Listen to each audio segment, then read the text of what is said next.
आप सभी के साथ मैं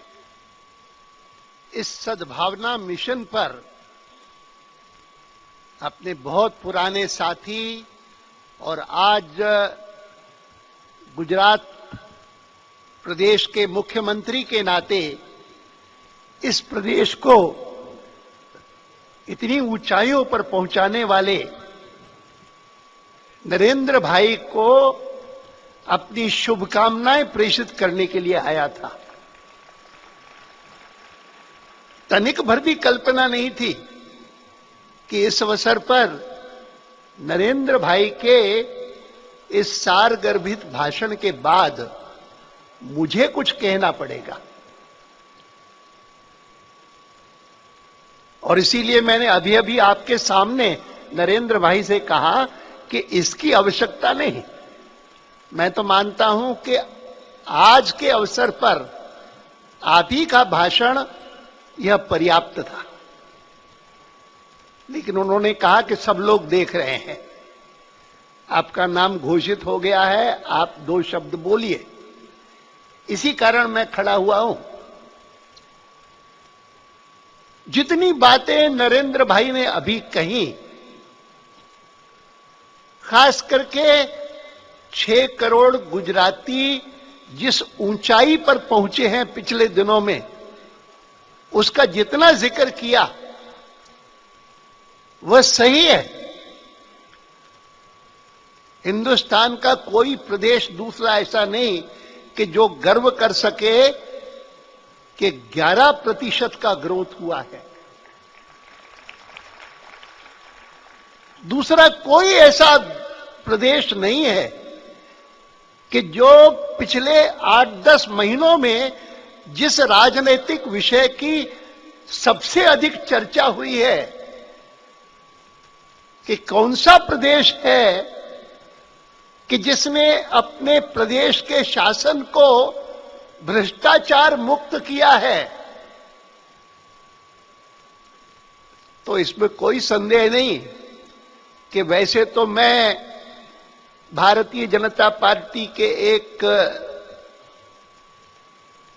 कार्यकर्ता के नाते, जिस भारतीय जनता पार्टी ने नेशनल डेमोक्रेटिक अलायंस गठित करके 1998 में और कई दलों को साथ लेकर के 6 साल तक एक बढ़िया सरकार केंद्र में चलाई श्री अटल बिहारी वाजपेयी जी के नेतृत्व में, और आज भी 9 प्रदेशों में, जिनमें से कुछ मुख्यमंत्री यहां पर भी उपस्थित हैं, विशेषकर पंजाब के सरदार प्रकाश सिंह जी बादल और हिमाचल के प्रेम कुमार जी धूमल, और दोनों संसद के सदनों में हम प्रमुख विरोधी दल के रूप में काम कर रहे हैं, और राज्यसभा के हमारे नेता अरुण जेटली भी यहां पर उपस्थित हैं। मैं कह सकता हूं कि आज भी एनडीए की सरकारें कुल मिलाकर के सारे देश में अच्छा शासन कैसा होना चाहिए, किस दिशा में बढ़ना चाहिए, जन कल्याणकारी स्कीम्स किस प्रकार से बननी चाहिए, इसके कई प्रकार के उदाहरण दे रहे हैं। लेकिन इसमें तो कोई संदेह नहीं कि जब तक सबसे ऊंचा बैठा हुआ व्यक्ति स्वयं एक रोल मॉडल नहीं बनेगा, तब तक वहां का प्रशासन भ्रष्टाचार मुक्त सर्वथा नहीं हो सकता। और आज मैं मानता हूं कि गुजरात ने अगर कई मामलों में एक मॉडल शासन का रूप धारण किया है, तो उसमें बहुत बड़ी भूमिका है कि शुरू से लेकर के नरेंद्र भाई इस बात के लिए दृढ़ संकल्प थे कि मेरी सरकार में ईमानदारी से काम होगा, बेईमानी को बर्दाश्त नहीं किया जाएगा। मैं ये मानता हूं कि हिंदुस्तान में अच्छे शासन की दृष्टि से आम व्यक्ति की सुरक्षा की दृष्टि से दो चीजों के प्रति जीरो टॉलरेंस का एटीट्यूड होना चाहिए। एक भ्रष्टाचार के प्रति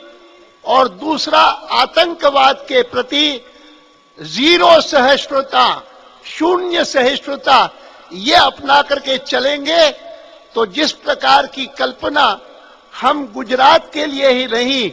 पूरे भारतवर्ष के लिए करते हैं, वह कल्पना कि दुनिया के देशों में भारत ऊंचाइयों पर, ऐसी ऊंचाइयों पर पहुंचे कि दुनिया सारी इस बात को माने कि 20वीं शताब्दी भले पश्चिम की शताब्दी रही हो, 21वीं शताब्दी यह भारत की शताब्दी बनेगी। यह तब हो सकेगा जब भ्रष्टाचार के प्रति और आतंकवाद के प्रति एक जीरो टॉलरेंस का एटीट्यूड होगा। गुजरात में नरेंद्र भाई के नेतृत्व में यह दोनों बातें संभव हुई हैं। इसी कारण मैं समझता हूं कि आज वे यहां पर पहुंचे हैं कि जिस कारण से कुछ लोगों के मन में थोड़ी बहुत गलतफहमी हुई होगी, उसको भी दूर करने के संकल्प से यह सद्भावना मिशन उन्होंने शुरू की है। और उन्होंने कहा है कि केवल मात्र विकास के लिए नहीं, केवल मात्र सुरक्षा के लिए नहीं, लेकिन इसलिए भी कि दुनिया भर के सामने गुजरात एक रोल मॉडल बने सद्भावना का, शांति का, सहकार का, सहयोग का। इस दृष्टि से भी आज का यह यज्ञ उन्होंने शुरू किया है। मुझे विश्वास है कि यहां पर आए हुए सभी लोग इस दृष्टि से पूरी शुभकामनाएं और आशीर्वाद, मैं उनसे बड़ा हूं इस कारण आशीर्वाद भी दे सकता हूं। यह आशीर्वाद देता हुआ मैं अपने ये दो शब्द समाप्त करता हूं।